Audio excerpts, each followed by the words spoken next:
Subscribe करिए हमारे channel target UP TET CTET को और बेल आइकन को दबाइए।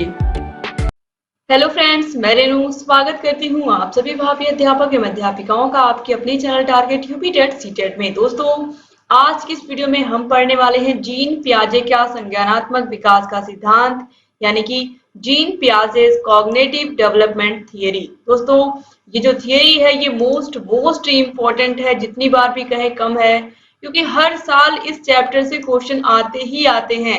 जीन पियाजे से क्वेश्चन आते ही आते हैं। उसका रीजन ये है कि इन्होंने बहुत ही अच्छे से बच्चों के संज्ञानात्मक विकास को डिस्क्राइब किया है और किस तरीके से इन्होंने प्रयोग किए थे अपने खुद के बच्चों पर। इन्होंने जब इनके पास 3 बच्चे थे और 3 के तीनों बच्चों पर इन्होंने प्रयोग किया।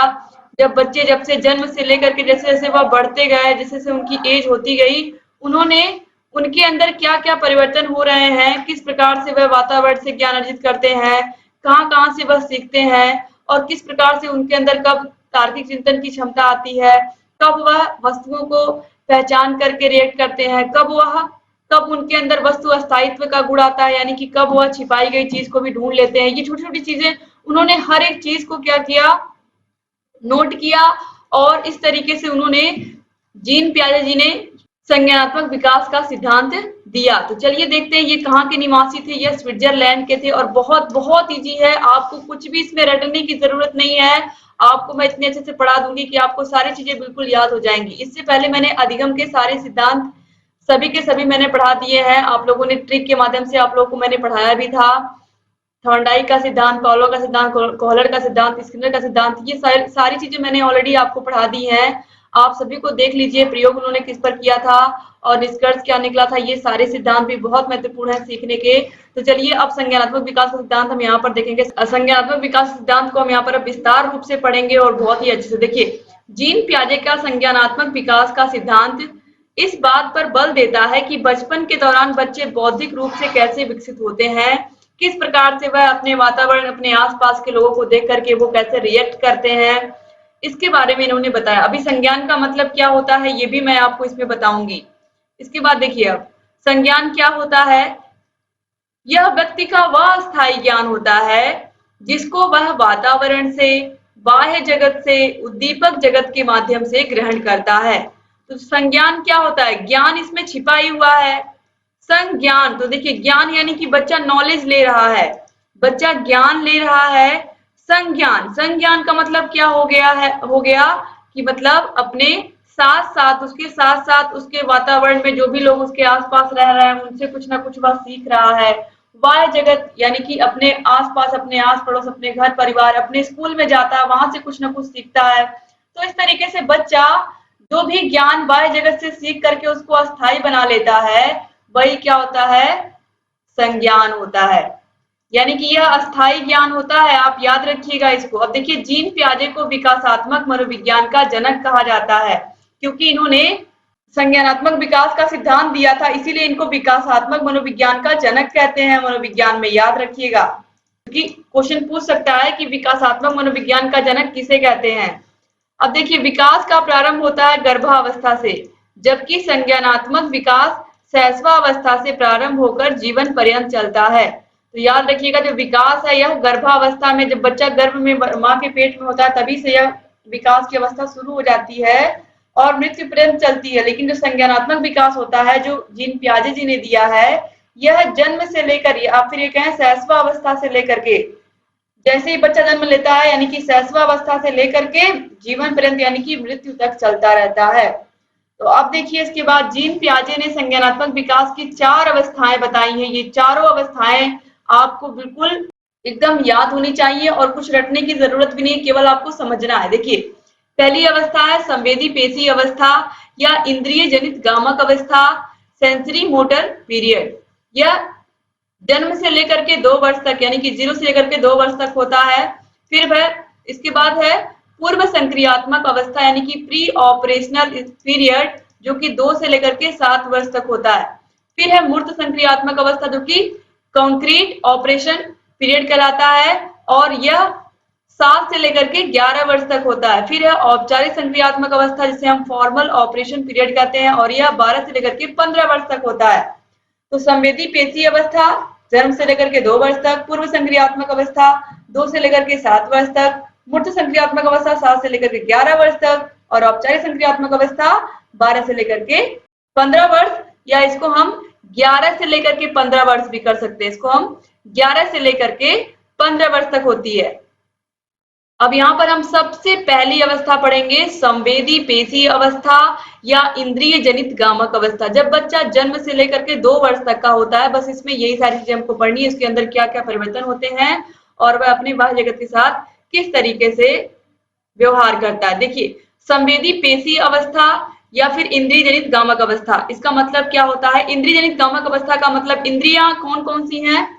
आंख, कान, नाक, जीभ और त्वचा। तो बच्चे के जो गुरु होते हैं, आप कह सकते हैं यही होते हैं जब वह इंद्रिय जनित गामक अवस्था में होता है, 0 से लेकर के 2 वर्ष तक होता है, तो वह अपनी इंद्रियों के माध्यम से सीखता है, इसीलिए इसे इंद्रिय जनित गामक अवस्था भी कहते हैं। और इसके अलावा देखिए संवेदी पेशी अवस्था, इसमें बच्चा खिलौनों के माध्यम से खेलता है, खिलौनों को गिराता भी है, पटकता भी है और उसी में दिन भर लगा रहता है। देखिए, इसे इंद्रिय जनित गामक अवस्था भी कहते हैं। इस अवस्था में शिशु अपनी संवेदनाओं व शारीरिक क्रियाओं के द्वारा सीखता है। वह वस्तुओं को देखकर, सुनकर, स्पर्श करके, गंध तथा स्वाद के माध्यम से ज्ञान ग्रहण कर लेता है। जैसे कि अब अगर बच्चे के सामने मोमबत्ती रखी है, मोमबत्ती जल रही है, तो बच्चा एक बार इस मोमबत्ती को अगर टच कर लिया और उसका हाथ जल गया, तो वह दोबारा इस मोमबत्ती को नहीं टच करेगा, जलती हुई मोमबत्ती को नहीं टच करेगा, क्योंकि उसे समझ में आ गया कि उसका हाथ जल गया, उसकी त्वचा जल गई। तो त्वचा क्या है? इंद्रियां ही तो हैं। तो इस तरीके से बच्चे की जो इंद्रियां होती हैं वही उसकी क्या होती हैं? गुरु होती हैं, आप कह सकते हैं। तो वह वस्तुओं को देख करके, सुन करके, स्पर्श करके और गंध और स्वाद के माध्यम से ज्ञान ग्रहण करता है। इस अवस्था में शिशु अपने हाथ पैरों को चलाना और शब्दों को बोलना सीख जाता है, जैसे कि माँ कह लेता है, पापा, नाना, दादी, बाबा, इस तरीके से वह इन वर्ड्स को बोलना सीख जाता है इस अवस्था में, 0 से 2 वर्ष तक की अवस्था में। और वह अपने पैरों पर चलना भी सीख जाता है, छोटे छोटे शब्दों को बोलने लगता है, जैसा कि अभी मैंने आपको बताया कि वह अपने परिवार के लोगों को इस तरीके से संबोधन के माध्यम से बुलाता है, पापा, चाचा, चाची, दादी, बाबा। अब इसके बाद देखिए, परिचितों का मुस्कान से स्वागत करता है। वह घर में जिनको पहचानता है, ये आप सभी लोगों के साथ हो चुका है, आप सभी लोगों ने देखा है कि बच्चे खासकर 0 से लेकर के 2 वर्ष तक के, यानी कि जन्म से लेकर के 2 वर्ष तक के बच्चे, ऐसे बच्चे क्या करते हैं? अगर वह आपको पहचान रहे हैं तो आपको देख करके मुस्कुराएंगे, और अगर नहीं पहचान रहे हैं तो वो डर जाएंगे, यानी कि भयभीत हो जाएंगे। तो इस तरीके से वह क्या करते हैं? अपनी माँ के पास छिप जाते हैं या फिर वह अपनी माँ की गोद में चिपक जाते हैं। तो आपने देखा भी होगा, तो अगर बच्चा आपको पहचान रहा तो वह आपको मुस्कान के साथ आपका स्वागत करेगा और आपके गोद में भी वह आएगा। लेकिन अगर वह आपको नहीं पहचान रहा तो वह आपसे डरेगा। इसके बाद इस अवस्था के बालकों में वस्तु स्थायित्व का गुण उत्पन्न हो जाता है। छुपाई गई वस्तु को खोजने का भी वह प्रयास करते हैं। जैसे कि कोई बच्चे का बहुत ही प्रिय खिलौना है या कोई गुड़िया है, कोई डॉल है, और उसकी माँ ने क्या किया? उसकी डॉल को छिपा दिया। तो छिपा दिया है तो अब उसको, वह जब 2 वर्ष का लगभग होता है बच्चा, तब यह प्रक्रिया करता है। तो वह उस डॉल को खोजना शुरू करता है कि मेरी वस्तु कहाँ छिपा दी गई है, और वह छिपाई गई वस्तु को ढूंढने का काम करता है। तो अगर एग्जाम में पूछेगा कि जीन पियाजे के संज्ञानात्मक विकास की कौन सी अवस्था में बच्चे के अंदर वस्तु स्थायित्व का गुण आता है, तो संवेदी पेशी अवस्था या इंद्रिय जनित गामक अवस्था, यह पहली अवस्था है। और इसी अवस्था में बच्चे के अंदर वस्तु स्थायित्व का गुण होता है, यानी कि अपनी जो उसकी प्रिय चीज होती है, छुपाई गई चीज होती है, उसको वह ढूंढने का प्रयास करता है। अब इसके बाद हम देखेंगे दूसरी अवस्था, पूर्व संक्रियात्मक अवस्था या प्राक संक्रियात्मक अवस्था। संक्रिया का मतलब आपको पता है, अगर मैं मैथ की बात करूं तो संक्रिया का मतलब क्या होता है? जोड़, घटाना, गुणा और भाग, यानी कि बच्चे के अंदर तार्किक चिंतन करने की क्षमता। तो पूर्व संक्रियात्मक अवस्था यानी कि इस अवस्था में संक्रिया करने की क्षमता इसमें नहीं है। यह क्या है? पूर्व संक्रियात्मक अवस्था है। तो इसमें बच्चे के अंदर संक्रिया करने की क्षमता नहीं है। यहाँ पर यही बताने का प्रयास किया गया है कि यह क्या है? पूर्व संक्रियात्मक अवस्था संक्रियात्मक अवस्था से पहले की अवस्था है। तो यहाँ पर देखिए, यहाँ पर क्या क्या चीजें होती हैं, इसे हम प्री ऑपरेशनल स्टेज भी कहते हैं। इस अवस्था में शिशु दूसरों के संपर्क में रहकर वह खिलौनों तथा अनुकरण के माध्यम से सीखता है। तो यहाँ देखिए इस अवस्था में शिशु दूसरों के संपर्क में रह करके वह खिलौनों तथा अनुकरण के माध्यम से, यानी कि उसके घर में कोई भी जिस तरीके से काम करता है वह उसी तरीके का काम करता है। इसका एग्जाम्पल मैं पहले भी दे चुकी हूँ। कोई लड़की है, यह देखिए 2 से लेकर के 7 वर्ष तक की अवस्था है। इस अवस्था में आपको पता है बच्चे नकल करने की कोशिश करते हैं, अनुकरण करने की मम्मी रोटी बना रही है तो हम भी रोटी बनाएंगे। गोल नहीं बना पा रहे हैं फिर भी हम रोटी, बच्चा सोचता है कि हम भी जो जो माँ काम कर रही है वो हम भी करें। माँ अगर साड़ी पहन रही है तो बच्ची कोई दुपट्टा लेकर के उस तरीके से साड़ी पहनने की कोशिश करेगी। तो बच्चे क्या करते हैं, अनुकरण करने की कोशिश करते हैं इस अवस्था में। इसके अलावा 2 से 7 वर्ष तक की जो अवस्था होती है, इसमें बच्चे अक्षर लिखना, गिनती गिनना, 1 2 3 4 इस तरीके से, उन्हें लिखने भले ना आता हो लेकिन वह बोल लेते हैं। रंगों को पहचान जाते हैं, रेड ब्लू येलो कलर को पहचानते हैं, पूछने पर बताते हैं बच्चों से। अगर बैलून आपने सामने ला करके रख दिया बच्चों के, तो बच्चे बताएंगे कौन से कलर का कौन सा बैलून है। इसके अलावा हल्का भारी बता लेते हैं, इतनी सारी बातें सीख लेते हैं। हल्का भारी का मतलब दोस्तों यहाँ पर सिंपली आप समझिए कि उनके सामने अगर कोई भारी वस्तु या हल्की वस्तु अगर उन्होंने उसको छू लिया है, यानी कि अपने हाथों से छू लिया है, तो वह यह महसूस कर लेंगे कौन सी भारी है कौन सी हल्की है। लेकिन अगर बच्चे के सामने कोई बड़ी वस्तु आप रख दोगे, और जैसे आपने 1 किलो रुई रख दिया, 1 किलो रुई अगर आपने रखा तो वो रुई बहुत ज्यादा दिखेगी। और 1 किलो का अगर आपने लोहा रख दिया है, 1 किलो लोहा तो बस इतना ही होगा, लोहे का टुकड़ा। तो अब बच्चों से अगर आप दूर से रख करके पूछेंगे कि इसमें से कौन सा बड़ा है, इसमें से कौन भारी है, तो बच्चा कहेगा ये रुई भारी है। क्योंकि जो यह पूर्व संक्रियात्मक अवस्था होती है, इसमें बच्चे के अंदर संक्रिया करने का गुण नहीं होता है। वह केवल वस्तुओं को देख करके ही क्या करता है, बोल देता है। और अगर उसने स्पर्श कर लिया तो ठीक, अगर स्पर्श नहीं किया तो अक्सर यही एग्जाम में पूछता है कि जो पूर्व संक्रियात्मक अवस्था होती है, इसमें बच्चे के अंदर सही अनुपात का ज्ञान होता है कि नहीं होता है। तो बच्चा सही अनुपात नहीं जान पाता है, सही अनुपात का पता नहीं लगा पाता है, क्योंकि उसने देखा लेकिन उसे लगा कि 1 किलो रुई देखने में ज्यादा है तो यही भारी होगा। लेकिन आपको पता है कि दोनों ही क्या है, बराबर है। लेकिन बच्चे की दृष्टि में क्या है कि 1 किलो रुई जो है यह भारी है, और यह क्या है, ये छोटा होने की वजह से लोहे का जो टुकड़ा है यह भारी नहीं है। तो इस तरीके से बच्चे के अंदर अभी सही अनुपात में अंतर करना यह नहीं आता है बच्चे को पूर्व संक्रियात्मक अवस्था में। अब देखिए इसके बाद माता पिता की आज्ञा मानते हैं। तो 2 से 7 वर्ष तक के बच्चे होते हैं, माता पिता की आज्ञा मानते हैं। अपना नाम कोई पूछता है, कोई रिलेटिव आता है घर में तो वह बता ले जाते हैं। छोटे कार्यों में भाग लेना इत्यादि सीख जाते हैं, यानी कि माता पिता कोई काम कर रहे हैं तो पास में बैठकर बच्चा भी कहता है कि हम भी आपके साथ काम कराएंगे। ठीक है, इस तरीके से अगर अगर बच्चे की माता चावल में से कंकड़ निकाल रही है बैठ करके, तो वह भी कहेगा कि हम भी कंकड़ निकालेंगे। तो इस तरीके से बच्चा अपने माता पिता के साथ छोटे छोटे कामों में भाग लेना सीख जाता है। इस अवस्था में बालक निर्जीव वस्तुओं को सजीव समझने लगता है। बहुत बहुत इंपॉर्टेंट है, यह एग्जाम में पूछा भी है कि किस अवस्था में बालक निर्जीव वस्तुओं को सजीव समझने लगता है। तो इसे हम कहते हैं जीववाद। क्या कहते हैं, इस स्थिति को हम कहते हैं जीववाद। याद रखिएगा, जीववाद का गुण बच्चों में कब आता है, कौन सी अवस्था में, पूर्व संक्रियात्मक अवस्था में। वह निर्जीव वस्तुओं को भी, उनके पास डॉल होगी, उनके पास हेलीकॉप्टर होगा, जो भी चीज वो चलती हुई देखेंगे उनको लगेगा कि यह क्या है, सजीव है। पंखे को देख करके समझेंगे कि पंखा चल रहा है तो वह सजीव है।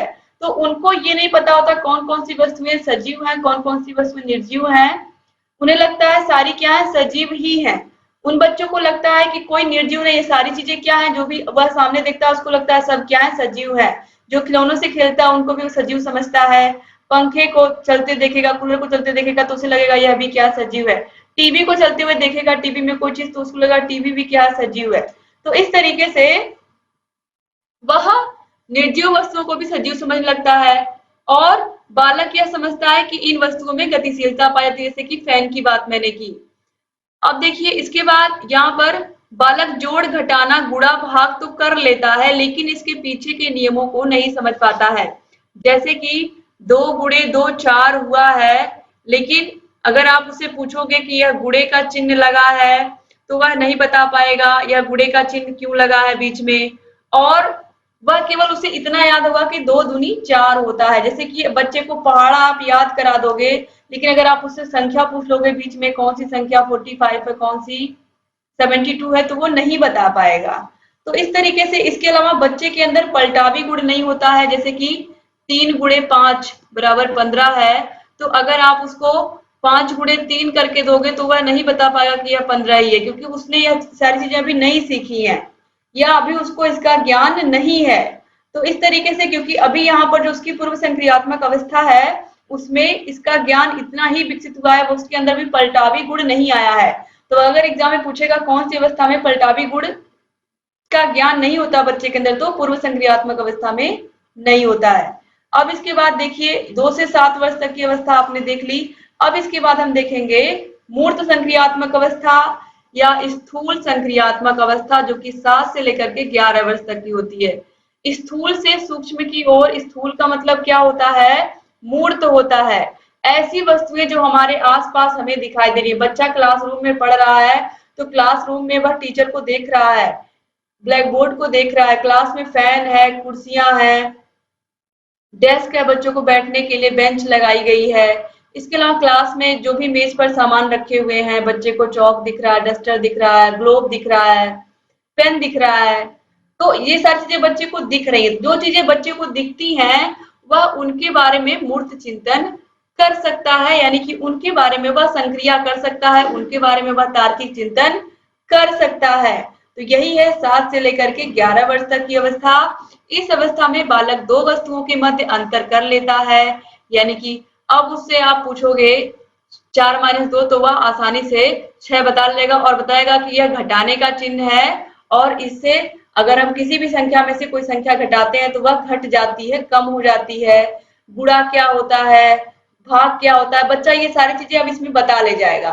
वह तुलना भी कर लेगा कि 2 किलो चावल अधिक है कि 5 किलो चावल अधिक है, अब वह बता ले जाएगा। ठीक है, अब उसको जरूरी नहीं कि आप उसके सामने चावल रखोगे तब वह हाथ से तौल करके बताएगा, अब ये सिचुएशन नहीं है। इसके अलावा 2 वस्तुओं में समानता भी बता लेगा, सही गलत में भेद भी कर लेगा। ये सारी चीजें वह सीख लेता है 7 से 11 वर्ष तक की अवस्था में, यानी कि मूर्त संक्रियात्मक अवस्था में। कक्षा में जो भी सामान देखता है वह उसके बारे में वह आपको सारी चीजें बता पाएगा।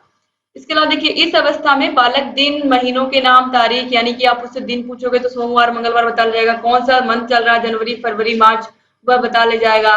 तारीख आप उससे लिखवा सकते हैं, कौन सी तारीख है आज। कौन सा वर्ष चल रहा है, सन, वो भी बता ले जाएगा बच्चा। ये सब चीजें वो बता ले जाएगा। इसके अलावा दोस्तों ये बात मैंने पहले ही आपको बताई कि बालक केवल मूर्त वस्तुओं का ही चिंतन कर पाता है। जो वस्तुएं उसके सामने आप ले करके आओगे वह उसी के बारे में वह क्या कर पाएगा, चिंतन कर पाएगा। जिन वस्तुओं को वह देख रहा है अपने सामने उसी के बारे में आप उससे क्वेश्चन पूछोगे तो वह बता ले जाएगा। तो इस तरीके से वह केवल मूर्त वस्तुओं के बारे में या जो वस्तुएं उसके सामने आप रखोगे उनके बारे में वह पूरी जानकारी आपको दे देगा। अब दोस्तों यहाँ पर जो मूर्त संक्रियात्मक अवस्था है इसमें एग्जाम इस तरीके से पूछता है कि किस अवस्था में बच्चे 2 वस्तुओं में अंतर कर लेते हैं, तुलना कर लेते हैं या समानता कर लेते हैं। तो आप क्या बताओगे, मूर्त संक्रियात्मक अवस्था में, जो कि 7 से लेकर के 11 वर्ष तक की अवस्था होती है, और इस अवस्था में बच्चा स्कूल जाना शुरू कर देता है, उसको उसके नए नए दोस्त बन जाते हैं, तो वह बहुत सारी चीजें और भी सीख लेता है। दोस्तों इस तरीके से जो मूर्त संक्रियात्मक अवस्था होती है इसमें बच्चे जिस वस्तु को देख रहे हैं उसके बारे में वो सारी चीजें बता ले जाते हैं। अगर आप किसी भी पेड़ को लाकर क्लास में रख दोगे, किसी पौधे को गमले में लगा हुआ पौधा लाकर क्लास में आप रख दोगे और बच्चे से पूछोगे तो आप उसके बारे में सारी जानकारी बच्चा आपको दे देगा कि इसके जड़ें किस तरीके की है, इसकी पत्तियां कैसी हैं और इसकी क्या क्या विशेषताएं हैं, फल फूल कब आते हैं और यह जो पेड़ है यह किस प्रकार का है, सभी के बारे में पूरी जानकारी बच्चे दे देंगे। इसके अलावा बच्चों से आप क्लास में खड़े होकर कोई भी चीज उनको दिखाओगे, पूछोगे यह किस चीज से बना है तो वह भी बता ले जाएंगे। पेन को आप दिखाओगे तो बच्चे बताएंगे प्लास्टिक है। इसके अलावा अगर आप बच्चों को विद्यालय की घंटी दिखाएंगे तो बच्चे बताएंगे कि यह लोहे की बनी हुई है, या जिस भी प्रकार के जिस मटेरियल की बनी हुई होगी उस मटेरियल का नाम वो लेकर के बताएंगे आपको कि इस चीज से यह बनी हुई है। तो आप बच्चे दरवाजा खिड़की सभी को बता जाएंगे कि दरवाजे खिड़कियां जो है लकड़ी से बनी हुई हैं। तो यह सब चीजें बच्चे जो भी चीज उनके सामने दिखेगी उसके बारे में वह क्या कर लेंगे, उसके बारे में वह आपको विस्तार से बता देंगे। 7 से 11 वर्ष तक की अवस्था में मूर्त संक्रियात्मक अवस्था या स्थूल संक्रियात्मक अवस्था।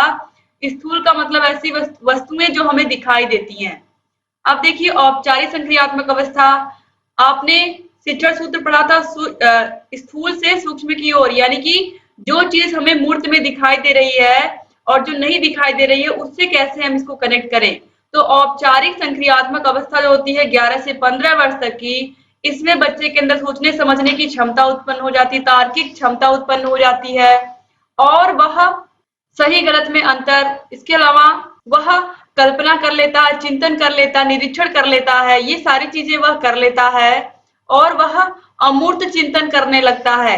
अब बच्चा इस तरीके से अमूर्त चिंतन करता है कि आप उससे बाहरी दुनिया के बारे में भी कोई चीज पूछोगे तो बच्चा आपको बता ले जाएगा। जैसे कि आपने जब मूर्त संक्रियात्मक अवस्था थी तो आप क्लास में गमला लेकर के आए थे, गमले में पौधा लगा हुआ था तो आप उसको लेकर के आए थे। अब आपको गमला लाने की जरूरत नहीं है इस अवस्था में। इस अवस्था में आप उससे पूछोगे कि जो आम फल होता है उसकी पत्तियां कैसी होती हैं, आम का पेड़ आपने कहाँ कहाँ देखा है, तो बच्चे सारी बातें बता ले जाएंगे। क्योंकि अब आप उनको स्कूल के बाहर अगर आप पूछोगे कि क्लास में आप हो और स्कूल के बाहर बाउंड्री के बाहर जो पेड़ लगे हुए हैं उनके बारे में बच्चों से पूछोगे तो वह क्लासरूम में भले बैठे हुए हैं लेकिन वो बाहर की भी पूरी जानकारी आपको दे देंगे। क्योंकि अब वह अमूर्त चिंतन करने लगे हैं। अमूर्त चिंतन करने से क्या होता है कि जो वस्तुएं उन्हें दिखाई नहीं दे रही हैं, जो वस्तुएं उन्हें दिखाई नहीं दे रही हैं, उनके बारे में भी वह क्या कर सकते हैं, बता सकते हैं। दोस्तों यहाँ पर देखिए, इसके अलावा अगर आप बच्चे से, दोस्तों जो औपचारिक संक्रियात्मक अवस्था होती है, जैसा कि मैंने बताया कि इसमें बच्चे मूर्त वस्तुओं के साथ साथ अमूर्त वस्तुओं के बारे में भी चिंतन करने लगते हैं। तो अगर एग्जाम में पूछेगा कि कौन सी अवस्था होती है जिसमें बच्चे अमूर्त चिंतन करना शुरू कर देते हैं या ऐसी वस्तुएं जिनके बारे में वह देख नहीं रहे हैं लेकिन उनके बारे में वह सोच सकते हैं, समझ सकते हैं, तो यह क्या हो गया, अमूर्त चिंतन की अवस्था या औपचारिक संक्रियात्मक अवस्था, जिसमें बच्चे क्या कर रहे हैं, जो वस्तुएं उन्हें दिखाई नहीं दे रही हैं उनके बारे में भी वह सोच सकते हैं। जैसे कि क्लासरूम में टीचर हर चीज को लेकर के नहीं आ सकता है। क्लासरूम में एक टीचर सारी चीजें लेकर के तो नहीं आ सकता है ना। तो जो अमूर्त चिंतन, इसीलिए तो शिक्षक कहते हैं कि तुम सोचो, यानी कि अपने दिमाग में एक तस्वीर बनाओ या इस तरीके से कि मान लो तुम चौराहे पर जा रहे हो, चारों तरफ गाड़ियां आ जा रही हैं, ट्रैफिक है, बीच में ट्रैफिक पुलिस खड़ी है, तो ये सारी चीजें आप क्लास में तो बच्चों के सामने तुरंत आप सारी चीजें लेकर के नहीं आ सकते ना।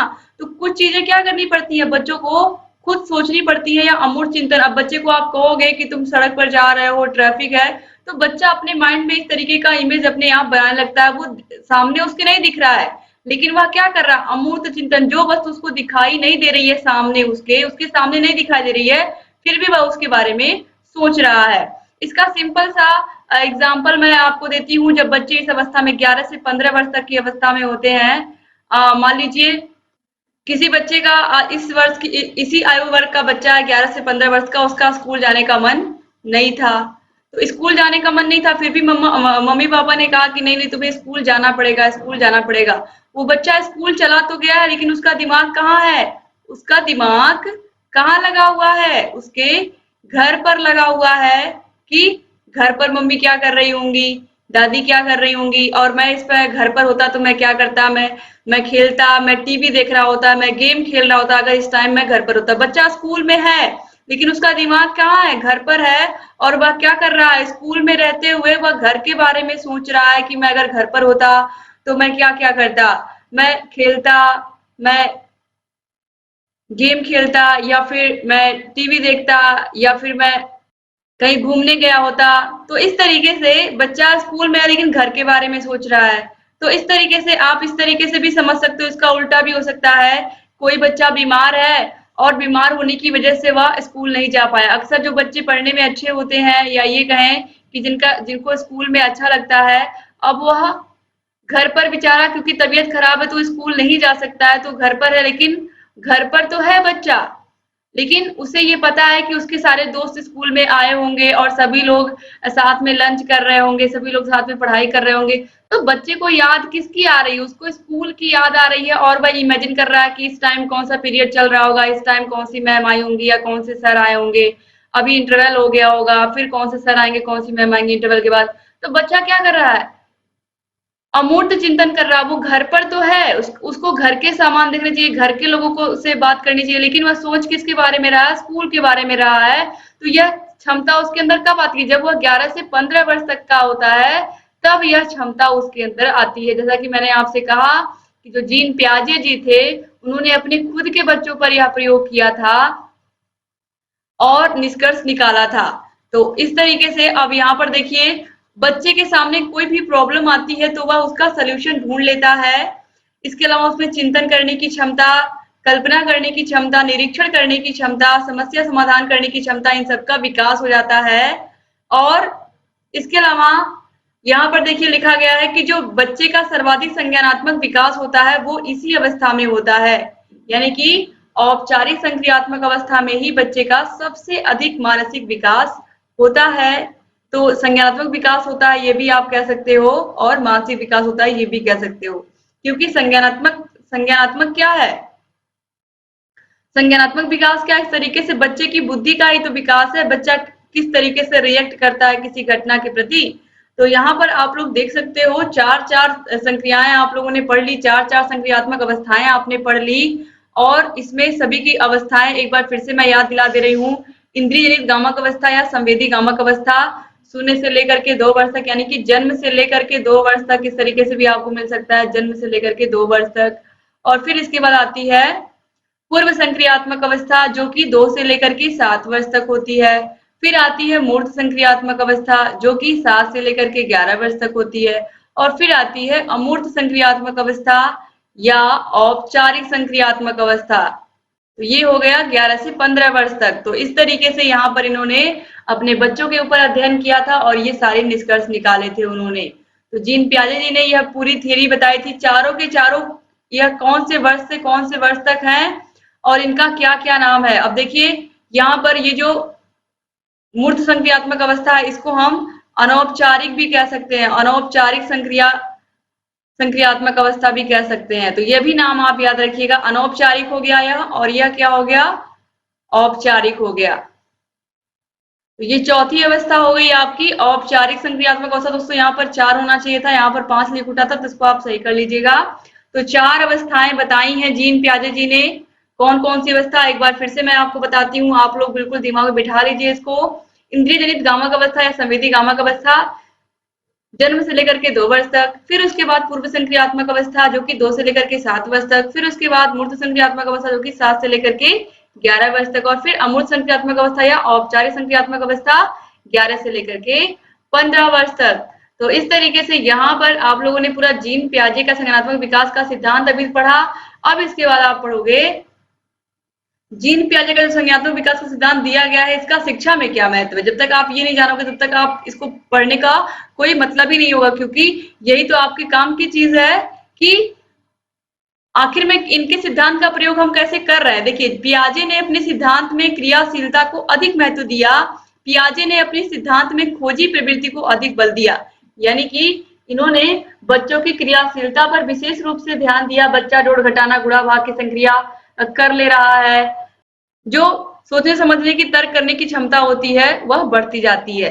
अब इसके बाद देखिए पियाजे के अनुसार पाठ्यक्रम बालकों के मस्तिष्क के अनुकूल होना चाहिए, अर्थात उन्होंने बाल केंद्रित शिक्षा पर बल दिया। तो उन्होंने बच्चों की हर एक गतिविधि को नोट किया, बच्चे की बुद्धि का विकास किस तरीके से हो रहा है इसके बारे में उन्होंने पूरा सर्च किया।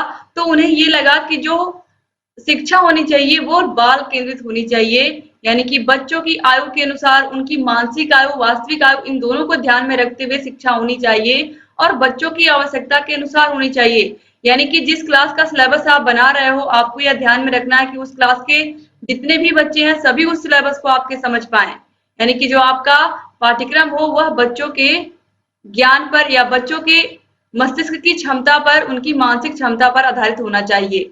फिर है पियाजे ने शिक्षक के पद को महत्वपूर्ण बताते हुए कहा कि शिक्षक को बालक की समस्या का समाधान करना चाहिए और शिक्षक बालकों की समस्या का समाधान करते भी हैं।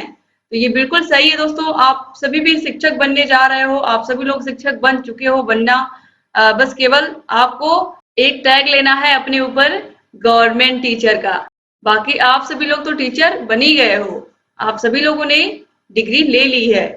अब देखिए इसके बाद जीन पियाजे ने बुद्धि को जीव विज्ञान की स्कीमा के रूप में बताया है। दोस्तों अब स्कीमा क्या होती है इसके बारे में भी हम देख लेते हैं। स्कीमा मानसिक संरचना के व्यवहारगत समांतर प्रक्रिया जीव विज्ञान में स्कीमा कहलाती है। अर्थात किसी उद्दीपक के प्रति विश्वसनीय अनुक्रिया को हम स्कीमा कहते हैं। तो इस तरीके से स्कीमा एक गतिशील अवधारणा है जो सीखने के नए अवसरों, नए अनुभवों, नई यात्राओं, अध्ययन व संवाद के माध्यम से बनती है और इसमें नई नई चीजें जुड़ती रहती हैं। जैसे कि आप ये भी कह सकते हो कि जो स्कीमा होती है या बहुत सारी चीजें क्या करते हैं हम रोज दोहराते हैं। स्कूल रोज जाते हैं, स्कूल जाने से पहले हम सुबह उठते हैं, दैनिक क्रियाकलाप करने के बाद, नहाने धोने के बाद हम खाना खाते हैं, फिर उसके बाद अपनी सारी चीजों को समेटते हैं, अपना बैग तैयार करते हैं, टिफिन ले जाते हैं, बॉटल ले जाते हैं। ये सारी चीजें हर दिन हम ये प्रक्रिया करते हैं। तो ये सब चीजें स्कीमा के अंतर्गत ही आती है। जो कार्यक्रम हम रोज, जो क्रिया हम रोज दोहराते हैं वह क्या होती है, स्कीमा के अंतर्गत ही आती है। अब देखिए इसके अलावा अब अनुकूलन क्या होता है। वातावरण के अनुसार अपने आप को ढालने के लिए व्यक्ति कुछ न कुछ क्रियाएं करता है जो कि दो प्रकार की होती हैं। अनुकूलन जो कि दो प्रकार की होती हैं, आत्मीकरण और समायोजन। तो देखिए आत्मीकरण क्या होता है, आत्मीकरण को हम सम्मिलन भी कहते हैं, समावेशीकरण भी कहते हैं और सात्मीकरण भी कहते हैं। तो पूर्व ज्ञान में नवीन ज्ञान को सम्मिलित कर लेना आत्मीकरण कहलाता है। तो दोस्तों यहाँ पर बताया गया है कि जो पूर्व ज्ञान है उसमें नवीन ज्ञान को सम्मिलित कर लेना। जैसे कि हमारा जो भारत देश है इस पर बहुत सारे लोगों ने शासन किया, आपको पता है फ्रांसीसी थे, पुर्तगाली थे, अंग्रेज थे, सभी लोगों ने शासन किया। लेकिन जो हमारी सभ्यता है, संस्कृति है, वह वे नहीं बदल पाए, बल्कि उन्होंने क्या किया, उन्होंने कुछ एक्स्ट्रा हमें दिया। जैसे कि अंग्रेजों ने जब भारत में शासन किया तो उन्होंने क्या किया, चाय का प्रचार किया। तो उन्होंने क्या किया कि हमारी जो आज के समय में आप देख रहे हो कि दैनिक रूटीन जो हमारा उसमें चाय शामिल हो गया है। तो वह क्या किए, अपनी संस्कृति को कुछ ना कुछ, हमारी संस्कृति में कुछ ना कुछ वह दे करके गए। जैसे कि उन्होंने यहाँ से अंग्रेज तो चले गए लेकिन अंग्रेजी दे करके चले गए, ये आपने सुना है ना। तो हमारे पास जो भाषा थी वो तो थी ही, लेकिन हमने कुछ एक्स्ट्रा सीखा, कुछ नया सीखा, हमने अंग्रेजी सीखी। इसके अलावा हमने चाय पीना सीख लिया। ये सब किसकी देन है, अंग्रेजों की। तो हमारे पास जो ज्ञान था, हमारी जो संस्कृति, हमारी जो सभ्यता है, हमारे जो त्योहार है वो तो हम मनाते हैं, सारी चीजें करते हैं, लेकिन इसमें इन्होंने क्या किया, कुछ नई नई चीजें हमें वो दे करके चले गए और इसको भी हमने क्या किया, अपने जीवन में धारण कर लिया, जैसा कि अभी मैंने आपको समझाया।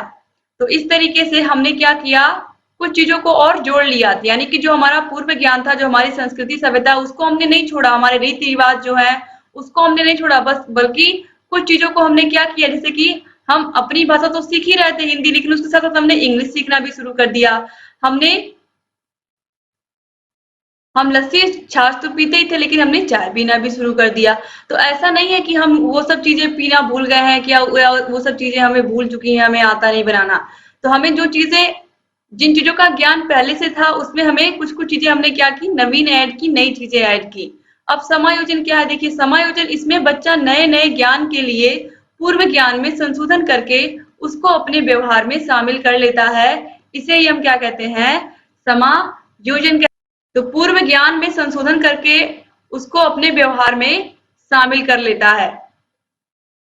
आपने यहाँ पर आत्मीकरण में देखा था कि हमने अपने पूर्व ज्ञान में कोई संशोधन नहीं किया था। हमारी जो सभ्यता संस्कृति है, सभ्यता संस्कृति हमारी कुछ बदली नहीं, बल्कि जो नई चीजें अंग्रेजों ने दी वह हम क्या कर लिए, वह भी हमने ले लिया, नया ज्ञान भी हमने सीख लिया, अपनी पुरानी परंपराओं को, अपनी संस्कृति को नहीं छोड़ा। लेकिन यहाँ पर आप देखिए जो समायोजन है, एकोमोडेशन, इसमें क्या होगा, हम जो पूर्व ज्ञान है उसमें संशोधन कर लेंगे, यानी कि जो हमें पहले से ज्ञान पता है उसमें हम क्या कर लेंगे, संशोधन कर लेंगे और उसको अपने व्यवहार में शामिल कर लेंगे। इसके अलावा दोस्तों आत्मीकरण की बात मैं करूं तो अगर बच्चे को जोड़ घटाना आ रहा है, उसको जोड़ घटाने की क्रिया आपने सिखाई है, तो जोड़ घटाने का ज्ञान, अब उसको अगर आप गुणा और भाग सिखा रहे हो तो गुणा की संक्रिया में उसको जो उसने पूर्व ज्ञान यानी कि जो उसने वो उसको आपने पूर्व में सिखाया था जोड़, वह जोड़ यानी कि जो वह उसका पूर्व ज्ञान उसको गुणा सीखने में मदद करेगा। अगर आपने उसको घटाने की प्रक्रिया सिखाई है तो यह घटाने की प्रक्रिया, घटाने का पूर्व ज्ञान उसको भाग की प्रक्रिया सीखने में मदद करेगा। तो इस तरीके से जो आत्मीकरण होता है या सात्मीकरण होता है, एसिमिलेशन होता है, इसमें जो बच्चे ने पूर्व में ज्ञान सीखा है वह उसको नवीन ज्ञान सीखने में, जोड़ उसको गुणा सीखने में मदद करेगा और घटाना उसको भाग सीखने में मदद करेगा। तो इस तरीके से जो पहले से उसने सीखा है वह उसको आगे नवीन ज्ञान सीखने में मदद करता है। ठीक है, तो यह होता है आत्मीकरण या सम्मिलन। यह भी एक एग्जाम्पल है इस तरीके से, यानी कि यहाँ पर आपको जोड़ कुछ अलग तरीके से, जोड़ में कोई परिवर्तन नहीं हुआ है, घटाने में कोई परिवर्तन नहीं है, जो आपने सीखा है जोड़ और घटाना वो वही है, उसमें कोई परिवर्तन नहीं किया गया है, बल्कि इसी की सहायता से आपने गुणा और भाग भी जाना। ठीक है, अब देखिए इसके बाद समायोजन यानी कि एकोमोडेशन क्या होता है, समंजन। इसमें बच्चा नए ज्ञान के लिए पूर्व ज्ञान में संशोधन करके उसको अपने व्यवहार में शामिल कर लेता है, इसे हम समायोजन कहते हैं। जैसे कि मैंने अभी आपको एग्जांपल दिया था कि समायोजन समायोजन होता है, इसका क्या मतलब होता है, समायोजन समंजन, इसको समंजन भी हम कह सकते हैं। इसमें क्या होता है, इसमें बच्चा नए ज्ञान के लिए पूर्व ज्ञान में संशोधन करके उसको अपने व्यवहार में शामिल कर लेता है। तो जो उसका पूर्व ज्ञान है उसको क्या करना पड़ता है, उसमें संशोधन करना पड़ता है। जैसा कि मैंने भी आपको बताया था कि बच्चे ने कुत्ते को अपने घर परिवार के सामने या अपने मोहल्ले में देखा, तो उसे ये लगा कि अगर कोई भी जानवर है तो 4 पैर है उसके पास, तो वह क्या होगा, 4 पैर है पूछे तो वह कुत्ता ही होगा। लेकिन जब वो चिड़ियाघर गया उसने वहां पर एक घोड़े को देखा तो उसे ये समझ में आया कि जो घोड़ा होता है वह, जब उसने वहां पर देखा तो वह सोचा कि इसके भी 4 पैर हैं, इसके भी पूंछ है, तो यह भी क्या है, कुत्ता है। लेकिन उसको धीरे धीरे उसके माता पिता ने, उसके परिवार के लोगों ने क्या बताया उसको कि यह कुत्ता नहीं है बल्कि घोड़ा है, और यह क्या है, कुत्ते से बड़ा है, इसके पास भी 4 पैर हैं लेकिन यह कुत्ते की तरह भौं भौं भौंकता नहीं है।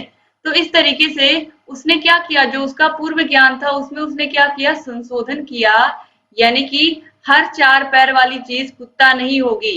यह उसने क्या किया, अपने इस स्कीमा में जो पहले से बन चुकी स्कीमा थी कि 4 पैर वाला एक पूंछ वाला कुत्ता ही होगा, अब वह स्कीमा में क्या कर रहा है, अपने संशोधन कर रहा है, अपनी नई स्कीमा बना रहा। नई स्कीमा क्या बना रहा है कि 4 पैर वाला घोड़ा भी हो सकता है, और यह क्या है, घोड़ा है, और इसकी लंबाई, इसकी चौड़ाई, इसका भार जो है यह क्या है, कुत्ते से अधिक है, और यह कुत्ते की तरह भौंकता नहीं है। तो इस तरीके से उसने क्या किया, अपने पूर्व ज्ञान में जो उसने पहले सीखा था उसमें संशोधन किया।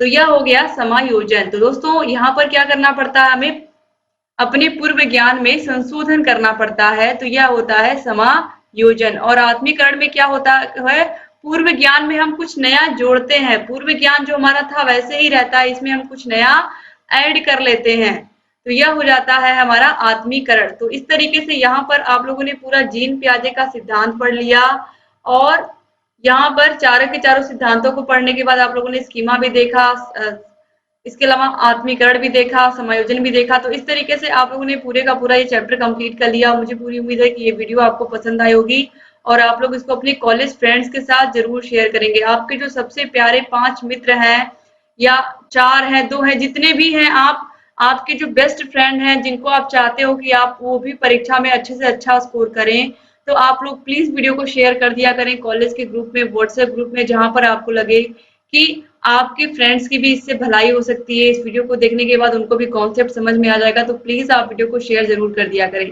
दोस्तों वीडियो कैसा लगा आप मुझे जरूर बताइएगा, वीडियो को लाइक करके ही जाइएगा।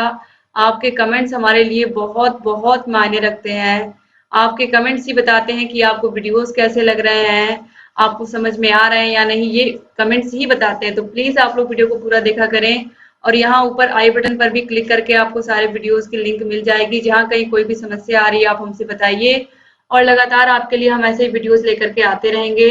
डिस्क्रिप्शन बॉक्स, कमेंट बॉक्स में आपको सारे वीडियोस की लिंक मिल जाएगी। बिना कोचिंग के आप एग्जाम की तैयारी कैसे कर सकते हैं ये भी मैंने आप लोगों को बताया है। और आप अपनी तैयारी को बेहतर करिए। अगर चैनल को अभी तक सब्सक्राइब नहीं किया है तो प्लीज सब्सक्राइब कर दीजिए, और सबसे महत्वपूर्ण चीज, घंटी का निशान भी दबा दीजिएगा। घंटी का निशान अगर आप नहीं प्रेस किए रहेंगे तो सारी वीडियोस की नोटिफिकेशन आपके पास समय से नहीं पहुंचेगी। दोस्तों, आप लोगों को हर एक विषय की हम बिल्कुल फ्री पीडीएफ दे रहे हैं। हर विषय की पीडीएफ के लिए आप हमारे टेलीग्राम चैनल को ज्वाइन कर लीजिए। टेलीग्राम चैनल का लिंक आपको डिस्क्रिप्शन बॉक्स और कमेंट बॉक्स में मिल जाएगा। हर विषय की फ्री पीडीएफ हम देंगे, हर क्लास की। आप लोग जुड़ जाइए टेलीग्राम चैनल से।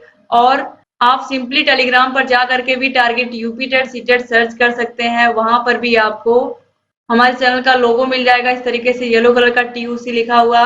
तो उस वहां पर उसको भी क्लिक करके आप चैनल को ज्वाइन कर सकते हैं। तो इस तरीके से उम्मीद करती हूँ कि ये वीडियो आपको पसंद आई होगी, और आप लोग वीडियो को ऐसे ही देखते रहेंगे। जहां कहीं कोई भी समस्या आएगी हमसे बताते रहेंगे। एक बार फिर से आप सभी का बहुत बहुत धन्यवाद वीडियो को पूरा देखने के लिए। उम्मीद करती हूँ कि आप ऐसे ही चैनल से बने रहेंगे और सारे वीडियोस को देखते रहेंगे। एक बार फिर से आप सभी का बहुत बहुत धन्यवाद। दोस्तों, उम्मीद करती हूँ कि ये वीडियो आप लोगों को समझ में आया होगा, और आप ऐसे ही हमारे चैनल से बने रहेंगे और सारे वीडियोस को देखते रहेंगे। जय हिंद।